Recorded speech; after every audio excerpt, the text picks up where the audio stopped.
Hello அஸ்ஸலாமு அலைக்கும். அம்மா சமையல் எல்லோரும் நல்லா இருக்கீங்களா?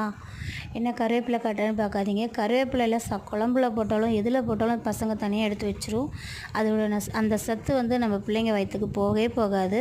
ஆனால் அதில் எவ்வளோ மருத்துவ குணம் இருக்குன்ட்டு அவங்களுக்கு சொன்னாலும் புரியாது. நீங்கள் இந்த மாதிரி செஞ்சு நீங்கள் பசங்களுக்கு போட்டு பருப்பு பொடி மாதிரி நீங்கள் போட்டு நல்லெண்ணெய் இல்லை நெய் ஊற்றி நீங்கள் பிசைஞ்சு கொடுத்தீங்கன்னா அவங்க சாப்பிடுவாங்க. அவ்வளோ டேஸ்ட்டு, அவ்வளோ உடம்புக்கு நல்லது.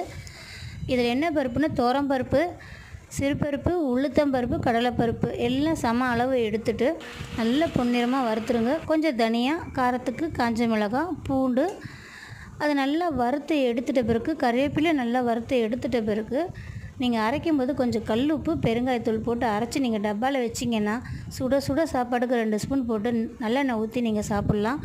என் சேனலை பிடிச்சிருந்தா சப்ஸ்கிரைபர் பண்ணுங்கள், சப்போர்ட் பண்ணுங்கள். அஸ்ஸலாமு அலைக்கும்.